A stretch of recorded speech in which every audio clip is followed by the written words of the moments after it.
Kemudian setelah itu, kalau kita melihat bahwasanya orang yang berbuat baik saja menyesal, berarti bagaimana orang-orang yang banyak berbuat dosa di dunia, hadirin? Mungkin lebih daripada menyesal, mungkin stres, depresi, dan lebih dari itu. Karena orang yang baik saja beramal soleh tapi masih saja menyesal. Namun kalau disebutkan dalam surat An-Naml ayat 89 ini, kemudian dilanjutkan ayat ke-90. Nah, wa man jaa'a bis-sayyi'ati fakubbat wujuhuhum finnar.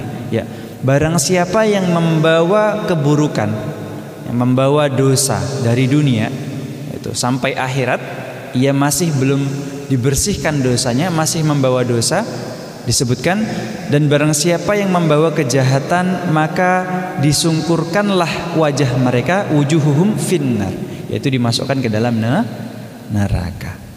Hal tujzauna illa ma kuntum ta'malun. Tidaklah kamu diberi balasan kecuali dengan yang setimpal apa yang telah kamu kerjakan. Ya. Namun beliau menyampaikan seluruh makhluk akan menghadap Tuhan mereka, semuanya, baik yang orang beramal soleh atau orang yang berbuat maksiat atau berbuat dosa. Pada waktu itu, yaitu waktu yang sangat sulit, tidak bermanfaat bagi seseorang melainkan amalan-amalan yang telah ia lakukan di dunia. Jadi sudah berhenti di situ, terputus di situ amalannya, sudah nggak bisa lagi bertambah, sudah tidak bisa lagi berkurang, sudah itu fix apa yang telah ia perbuat di dunia, maka itu akan yang ia panen di akhirat kelak. Kemudian sebagian mereka akan bahagia. Namun disebutkan dalam ayat An-Naml ini, sebagian mereka meskipun ia sedikit menyesal kalau belum beramal soleh, tapi dia sudah cukup berbahagia. Karena apa? Karena dia sedikit dosanya, ia sedikit keburukannya, dan lebih banyak amal solehnya. Ya, nanti ditentukannya, hadirin ya, Yaumul Mizan, ada hari di mana perhitungan amal telah tiba, ditimbang itu amal kita, hadirin, ada yang baik, ada yang buruk. Nah, barang siapa berat amal solehnya, faman thaqulat mawazinuhu, ya, barang siapa yang berat amal solehnya, maka faulaika humul muflihun, maka dia adalah orang yang beruntung, yaitu orang yang berbahagia tadi. Wa man khaffat mawazinuhu, dan barang siapa yang dia merasakan kesedihan kok ketika melihat timbangan amal buruknya itu lebih berat daripada timbangan amal baiknya. Jadi amal baiknya itu ringan. Kenapa amalan baik saya ringan? Amal buruk saya berat. Maka di situ akan merasa hatinya, ganjal hatinya, dan bahkan sedih hatinya ketika ia melihat amal keburukannya lebih banyak daripada amal kebaikannya. Dan ia membawa banyak dosa ketika ia berpulang ke rahmatullah, ke akhirat. Karena sudah selesai di situ, keburukan sudah tidak bisa dicuci, dosa sudah tidak bisa dikurangi lagi. Kalau masih di dunia masih bisa. Allah kasih ujian, Allah kasih musibah, Allah ganti dengan diambil hartanya agar dosa-dosanya dicuci. Tapi kalau sudah sampai pada fase, pada yaumul hisab, yaumul mizan, perhitungan amal telah tiba, maka sudah selesai, tidak bisa berkurang, tidak bisa bertambah lagi amal soleh ataupun amal keburukannya. Ya, ini disebutkan dalam surat An-Naml 89 sampai 90. Kemudian selanjutnya, sebagian yang lain akan menderita ketika ia melihat amal keburukannya lebih berat daripada amal kebaikannya. Barang siapa yang menghadap Tuhannya dengan kalimat tauhid yang dia ucapkan dengan penuh keikhlasan, maka dia akan bahagia dengan pahala yang besar, dan telah disiapkan baginya pahala yang dilipat gandakan 10 kali lipat dari amal kebaikan yang telah ia kerjakan. Kengerian hari kiamat tidak akan membuat mereka bersedih karena amal solehnya sudah banyak. Kemudian karena mereka telah mendapat keamanan dari peristiwa pada hari itu. Ya, ini hadirin dirahmati oleh Allah Subhanahu wa taala. Ya, orang yang berbuat amal soleh, yang banyak amal solehnya, insya Allah dia akan merasa aman meskipun ada perasaan menyesal kurang banyak beramal soleh. Namun orang yang tidak beramal soleh atau sedikit amal solehnya dan lebih banyak amal buruknya, maka dia akan dilemparkan ke neraka Na'udzubillahi min dzalik. Adapun orang-orang yang menderita disebutkan mereka akan menghadapi peristiwa yang menghinakan mereka. Karena wajah mereka akan dicampakkan ke tanah, diletakkan di tanah. Kemudian wajah itu yang pertama kali akan dilempar ke dalam kerak neraka. Ya, maksudnya dilemparkan ke neraka karena terlalu banyak dosa-dosanya. Kemudian ketika di dunia mereka selalu mengikuti hawa nafsunya, dan dikatakan kepada mereka, apa yang kalian dapatkan ini tidak lain adalah balasan atas kejahatan-kejahatan yang telah kalian lakukan dahulu di dunia. Hadirin dirahmati oleh Allah Subhanahu wa taala, sekecil apapun dosa, sekecil apapun kejahatan, keburukan yang kita lakukan, hati-hati. Sudah cukup mendatangkan azab Allah Subhanahu wa taala. Maka kalau bisa, sudah Allah berikan ujian, Allah berikan cobaan di dunia, alhamdulillah, bersyukur, ikhlas saja sudah. Karena itu sebagian daripada Allah ingin mencuci dosa-dosa kita kalau kita masih punya dosa.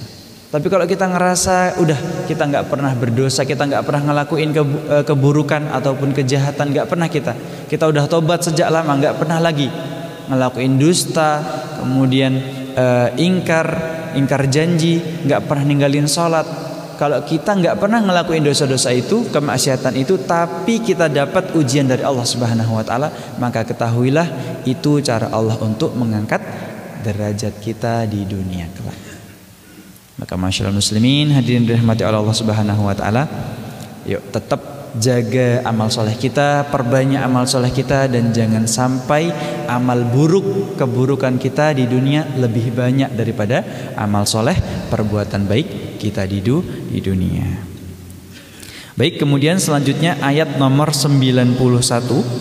Ini sering kita bacakan ya hadirin ya. Ayat ini sering kita bacakan. Innama umirtu an a'budu rabb hadhil baldatil ladzi harramaha. Ya. Sesungguhnya aku, ini kata Nabi Muhammad sallallahu alaihi wasallam, kata-kata beliau dikutip dalam Al-Qur'an surat An-Naml ayat nomor ke-91 yang berbunyi, sesungguhnya aku an a'budu rabb hadhil baldah, diperintahkan untuk menyembah Rabba, Tuhan, yaitu Allah, hadhil baldah, yaitu Tuhan negeri ini. Baldah maksudnya di situ adalah negeri Makkah, karena beliau adalah orang Makkah. Alladzi harramaha, yang telah Allah jadikan tempat yang haram dimasuki keburukan, tempat yang haram dari berbagai keburukan, dosa. Walahu kullu syai', dan segala sesuatu itu adalah kepunyaannya, maksudnya kepemilikan Allah Subhanahu wa taala. Wa umirtu an akuna minal muslimin, dan Nabi Muhammad sallallahu alaihi wasallam diperintahkan untuk menjadi orang-orang yang berserah diri, yaitu orang-orang Islam. Seperti kita ini hadirin semua. Ini sebagian daripada perkataan beliau yang dikutip dalam Al-Qur'an, bahwasanya beliau itu diutus untuk menjadi orang-orang muslim, orang-orang yang berserah diri. Maka barang siapa yang mengikuti beliau, maka dia termasuk daripada golongan Nabi Muhammad SAW. Orang-orang yang berserah diri, orang-orang muslim, orang-orang Islam. Maka di sini Nabi Muhammad menyampaikan bahwasanya kalau beliau menyembah Allah, kemudian menyembah Tuhan yang memiliki negeri Makkah, maka kita juga diperintahkan untuk menyembah Allah dan kalau bisa menziarahi kota Makkah. Karena ini sebagian daripada rukun Islam kita hadirin. Rukun Islam yang keberapa? Yang kelima. Melakukan apa hadirin? Melakukan ibadah haji di Baitullah Makkah Al-Mukarramah.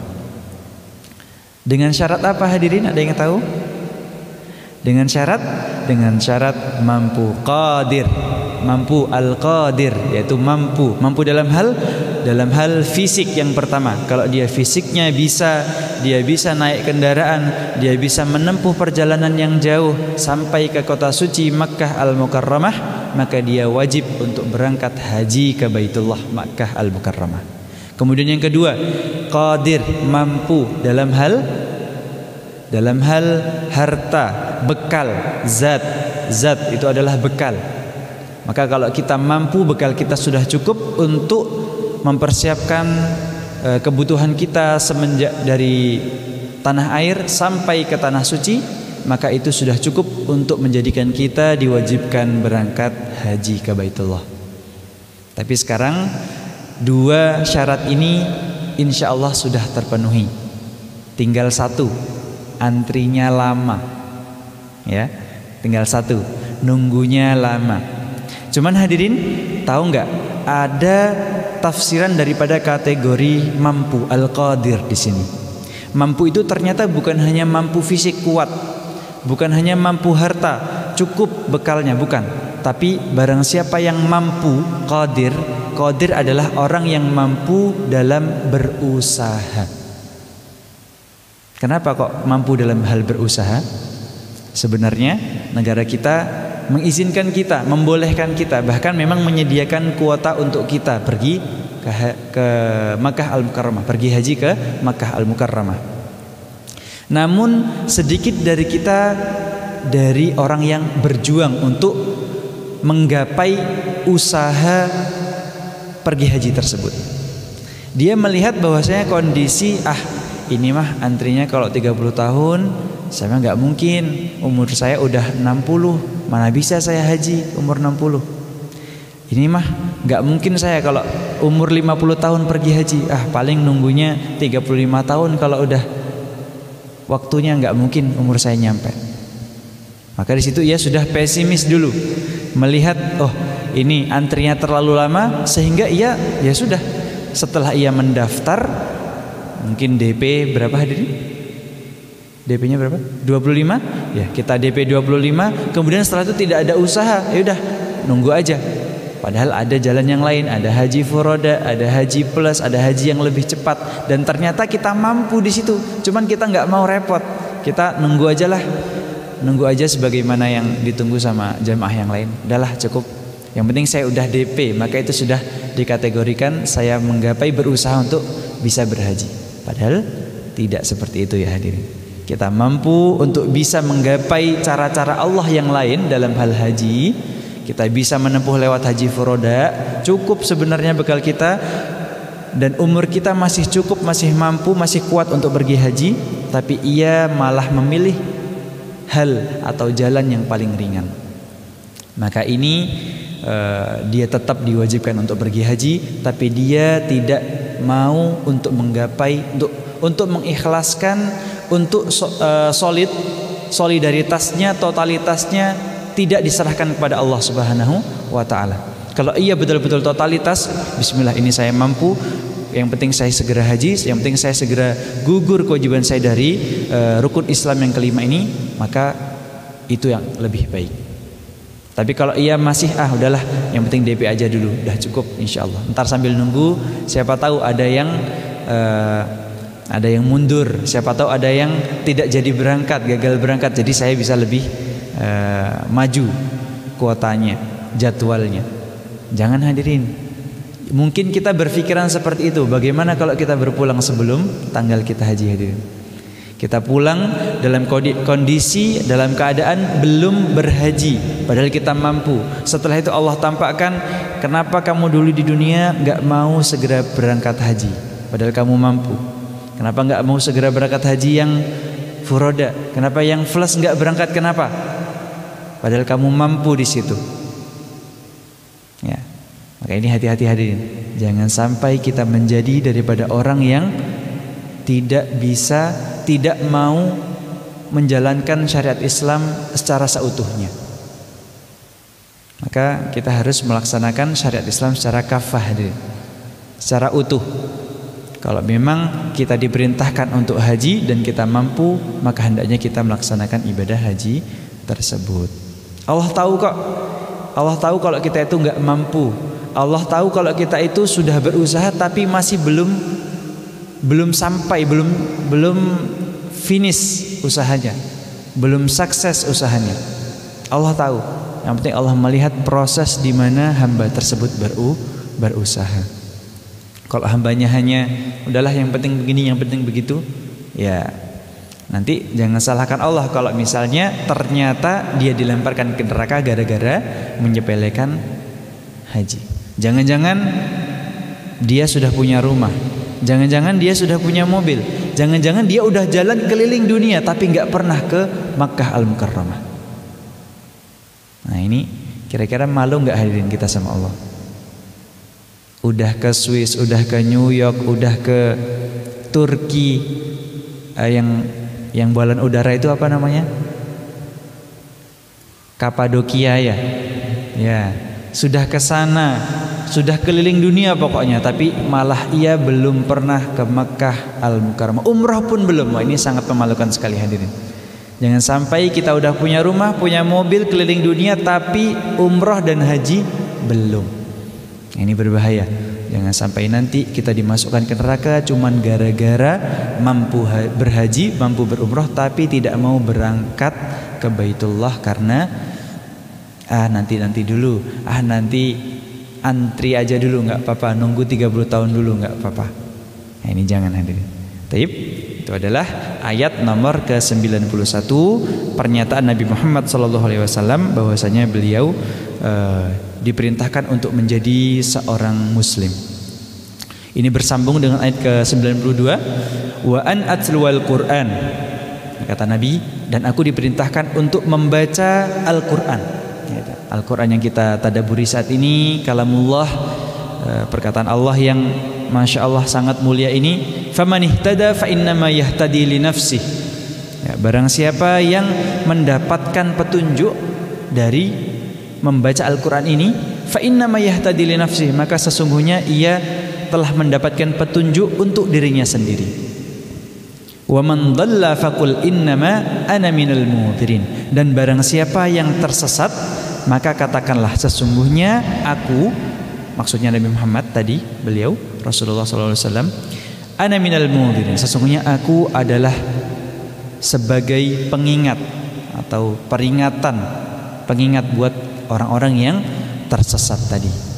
Maka di sini disebutkan dalam tafsir Al-Muyassar bahwasanya katakanlah wahai Rasul, di sini kutipannya adalah sesungguhnya aku diperintahkan untuk beribadah kepada Allah Subhanahu wa taala agar mereka tidak menumpahkan darah, yaitu tidak membunuh, maksudnya tanah haram, nggak boleh suka membunuh, nggak boleh berselisih, nggak boleh ngomong kotor, nggak boleh berbuat keburukan di tanah haram, atau menzalimi seseorang, atau membidik hewan buruan atau berburu, kemudian menebang pohonnya, mencabut rumputnya, nggak boleh dalam kota haram atau tanah haram. Dan miliknya lah segala sesuatu, dan aku diperintahkan untuk menjadi orang yang taat kepada perintahnya, perintah Allah Subhanahu wa taala, dan bersegera untuk menaatinya, dan agar aku membacakan Al-Qur'an kepada manusia. Nabi Muhammad SAW beliau menyampaikan ayat-ayat suci Al-Qur'an kepada manusia. Yang pertama kepada para sahabat, kemudian dari sahabat menyampaikan ke generasi selanjutnya, yaitu pada tabi'in, kemudian dari tabi'in melanjutkannya lagi, menyampaikan lagi ayat-ayatnya kepada tabi'ut tabi'in hingga pengikutnya akhir zaman seperti kita ini. Beliau menyampaikan ayat demi ayat, kemudian dikutip, ditulis oleh sekretaris beliau. Siapa sekretaris beliau hadirin? Ada yang tahu? Sekretaris daripada Nabi Muhammad SAW yang menulis Al-Quran, Zaid bin Sabit. Ya, Zaid bin Sabit. Jadi kalau hadirin semua pernah dengar kiroah dari masyayikh yang berbeda, ada yang mengucapkan kalau kita hafaz, kemudian kita membaca surat Al-Fatihah, ihdinas siratal mustaqim. Tapi ada kiroah yang lain mengatakan ihdinas ziratal mustaqim, ghairil maghdubi alaihim. Ada yang alaihum. Kenapa berbeda? Karena memang riwayat-riwayat itu banyak sekali. Ada banyak kiroah, ada kiroah sab'ah, ada kiroah banyak sekali. Perbedaan daripada bacaan kiroah tersebut berbagai macam, dan itu ada tertulis. Namun kita belum sampai kepada bacaan itu hadirin. Terlalu jauh kita untuk menggapai ilmu tersebut hadirin. Biasanya orang yang menghafal, yang tahu dari kiroah ini adalah orang-orang yang hafiz Quran, orang-orang yang menghafal Al-Quran. Kemudian beliau memutkinkan hafalannya, setelah itu mengambil ijazah, mengambil sanad, maka insya Allah sanadnya akan tersambung sampai Rasulullah SAW. Rasulullah, Zaid bin Sabit, setelahnya sahabat sampai sekarang. Dan itu tersambung langsung. Kemudian disebutkan, maka barang siapa yang mendapatkan hidayah melalui kandungannya, yaitu ayat suci Al-Quran, maka sesungguhnya dia mendapatkan petunjuk untuk dirinya sendiri. Kemudian, dan barang siapa yang tersesat dari kebenaran tersebut, sesungguhnya aku hanyalah seorang pemberi peringatan bagi kalian, yaitu dari azab dan hukuman Allah jika kalian tidak beriman. Aku hanyalah salah seorang di antara para rasul yang ditugaskan untuk memberi peringatan kepada mereka, dan bukan di tanganku sedikit pun taufik yang memberi hidayah tersebut. Ingat hadirin ayat yang lain, innaka lan tahdi man ahbabta walakinallaha yahdi man yasha. Kita tidak bisa memberikan hidayah kepada orang yang kita cintai. Kalau kita pengen ngasih sesuatu, ibu, bapak, Mbok jangan suka makan makanan yang Allah haramkan, seperti mohon maaf yang suka makan kotoran itu, khinzir atau babi. Karena Allah sebutkan dalam Al-Quran, bapak ibu, jangan. Hurimat alaikumul maitah waddam walahmul khinzir. Allah telah mengharamkan bangkai, kemudian darah, dan kemudian daging babi. Maka janganlah kita makan daging babi. Tapi kok masih aja ada masyarakat atau saudara atau kerabat kita atau tetangga kita masih makan itu, maka kita nggak bisa maksa. Ini loh, Al-Quran sudah jelas tulisannya, hurimat alaikumul maitah waddam walahmul khinzir. Sudah jelas memang, tapi kita tidak bisa memberikan mereka hidayah. Mungkin oh gitu ya, oh ya udah, saya tetap makan. Oh, daging babi haram ya, oh ya saya tetap makan. Maksudnya makan bukan makan daging babi ya hadirin ya. Kalau daging babi haram, saya tetap makan. Tapi bukan saya makan, bukan. Tapi ya saya tetap makan, tapi bukan makan daging babinya. Karena memang sudah jelas, dan kita tidak bisa memaksa beliau-beliau agar percaya, agar menuruti omongan kita. Kita nggak bisa. Udah, kita hanya sebagai pengingat seperti Nabi. Kita juga hanya mengingatkan, hanya berdakwah saja. Udah, selanjutnya serahkan sama Allah. Mau Allah yang buat dia dengerin perkataan kita, ya udah, berarti itu urusan Allah. Tapi kalau Allah buat dia nggak mau dengerin kita, udah nggak apa-apa, nggak usah dipaksa. Yang penting kita hanya menjadi pengingat buat manusia yang lain. Kemudian ayat selanjutnya 92, wa anatlul Al-Qur'an, yaitu diperintahkan juga untuk membaca Al-Qur'an. Ini sudah ayat ke terakhir, ayat 93, wa qulil hamdulillahi sayurikum ayatihi fata'rifunaha. Ya. Dan katakanlah segala puji bagi Allah, sayurikum ayatihi, yang Allah akan memperlihatkan kepadamu ayat-ayatnya, fata'rifunaha, maka kamu akan mengetahuinya. Cukup dari ayat Allah tampakkan, Allah bacakan, maka kita akan mengetahui daripada kandungan isi daripada ayat tersebut. Wa ma rabbuka bighafilin amma ta'malun, dan tidaklah Tuhanmu lengah terhadap apa yang kamu kerjakan. Nah, maka dari itu hadirin dirahmati oleh Allah Subhanahu wa taala, Allah akan memperlihatkan kita hukum-hukumnya, ayat-ayatnya, mana yang hak, mana yang batil, cukup dari ayat-ayat Al-Qur'an. Kemudian kalau kita belum menemukan hukum yang jelas dari Al-Qur'an, maka kita bisa mengambil daripada hadis-hadis Nabi sallallahu alaihi wasallam. Bahkan hadis Nabi, perkataan Nabi pun ada yang dikutip dalam Al-Quran, seperti dalam surat An-Naml ayat ke-91 tadi. Nabi diperintahkan untuk mengaku di hadapan manusia bahwasanya beliau adalah seorang muslim. Juga beliau diperintahkan mengaku bahwasanya beliau harus menyembah Allah Subhanahu wa taala. Ditunjukkan kepada manusia bahwasanya agama yang sebenar-benarnya adalah agama Islam. Innad dina indallahil Islam. Maka setelah itu, kalau ada manusia yang tidak taat, tidak mau menaati perintah Allah dan Rasulnya, maka kita tidak bisa memberikan hidayah kepada mereka, karena sesungguhnya walakin Allah yahdi man yasha, karena sesungguhnya Allah yang memberikan hidayah kepada manusia. Alhamdulillahirabbil alamin. Insyaallah sangat singkat sekali pada hari ini kita tadabburnya. Kita sudah selesai, karena kita hanya mentadaburi setengah daripada ayat suci Al-Qur'an yang hadirin ya. Kita sudah selesai menyelesaikan tadabbur surat An-Naml dari ayat pertama sampai ayat terakhir, ayat yang ke-93. Maka dari ini semoga cukup bagi kita untuk bisa mendapatkan peringatan-peringatan Allah kembali. Ayo, jangan sampai kita berhenti di sini. Sudah sampai ayat 93 ayat terakhir surat An-Naml, udah cukup tadabbur. Enggak hadirin. Kita harus terus mentadabburi ayat Al-Qur'an sampai akhir hayat kita. Sampai kita itu tetap berada pada kondisi jalan yang lurus. Jangan sampai kita itu berpulang dalam kondisi jalan kita melenceng. Karena kita kalau setiap kali mentadabburi ayat Al-Quran pasti aja ada hal-hal baru yang kita temui. Oh ternyata ini haram ya. Oh ternyata ini boleh ya. Oh ternyata ini itu makruh. Oh ternyata Nabi itu begini toh. Nah, karena kita telah mentadabburi Al-Quran. Semoga hadirin semua yang mentadabburi Al-Quran, yang senantiasa membaca Al-Quran, senantiasa Allah mudahkan untuk mendapatkan hidayah. Semoga Allah mudahkan hatinya, Allah bukakan hatinya agar selalu kembali kepada Allah, selalu bertaubat kepada Allah, selalu istiqomah.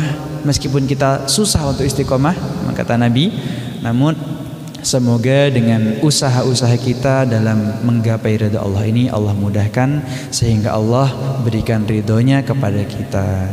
Jazakumullahu khairan hadirin. Sebelum kita akhiri, apakah ada yang ingin bertanya? Insya Allah sudah cukup. Oh ada, tafadhal.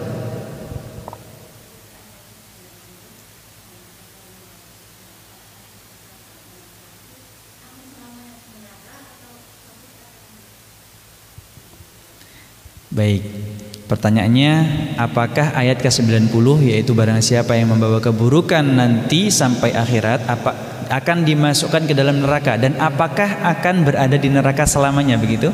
Ya, kalau dia termasuk daripada umat Nabi Muhammad, yaitu ayat kayak nomor 91, dia orang muslim, orang yang beragama Islam dan memiliki dosa, maka dia akan dimasukkan ke dalam neraka dengan tujuan dicuci dosa-dosanya. Kalau dia muslim, kalau dia orang Islam, maka akan dimasukkan neraka kalau ia masih memiliki dosa di dunia, dicuci, dibersihkan dosa-dosanya. Tapi hadirin tahu ya, neraka itu bukan seperti azab yang ada di dunia. Kalau kita diazab, dibakar api, aduh panas. Mungkin kalau kita tarik begini, udah itu selesai panasnya. Kita nggak akan kena panas kalau kita nggak pegang apinya. Tapi neraka dari jarak yang begitu jauh itu masya Allah panasnya sudah terasa hadirin. Azabnya di neraka itu, kalau seandainya manusia ditampakkan azab daripada neraka, ya, ditampakkan saja, diperlihatkan, suruh lihat aja neraka itu seperti apa, maka sesungguhnya dia akan salat laila wa nahara. Dia akan selalu salat setiap waktu. Bahkan kalau disuruh salat 100 kali sehari dia bakal salat. Mau masjid 3 lantai, masjid 5 lantai, 10 lantai akan penuh semua.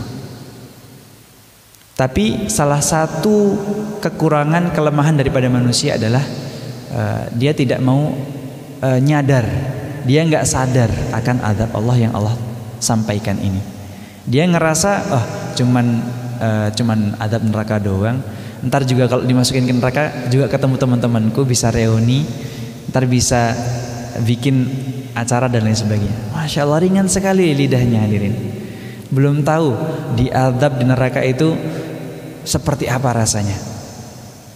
Kalau misalnya ini kita ditampakkan hari ini, hari kiamat adalah hari yang paling mengerikan, hari yang paling menakutkan bagi umat manusia di dunia. Kalau kita melihat hari kiamat, orang perempuan yang sedang hamil, belum waktunya hamil, ia melihat hari kiamat langsung lahir bayinya karena saking takutnya. Ini baru di dunia. Bagaimana dengan di neraka, di akhirat hadirin? Ya, kalau orang muslim, dia akan dicuci sampai bersih dosa-dosanya, baru diangkat dimasukkan ke surga. Tapi emang mau dicuci dulu? Insya Allah jangan ya hadirin ya, jangan. Kalau bisa, ya Allah tolong habiskanlah, bersihkanlah dosa-dosa saya di dunia. Jangan sampai saya berpulang dengan kondisi masih membawa dosa, jangan. Makanya kita kalau misalnya Allah berikan ujian, udah bersyukur aja. Itu sebagian daripada rahmat Allah. Allah itu pengen ngampuni dosa-dosa kita. Tapi kalau kita nggak mau atau bahkan marah ketika Allah berikan ujian, musibah. Nah, ini hati-hati. Jangan-jangan kita ini nggak mau dicuci dosanya sama Allah. Nanti kalau dicuci sama Allah di akhirat baru nyesal. Nah, maka dari itu ayo bismillah, jangan sampai kita membawa dosa sedikit pun sampai ke akhirat kelak. Begitu insyaallah, wallahu a'lam bishawab.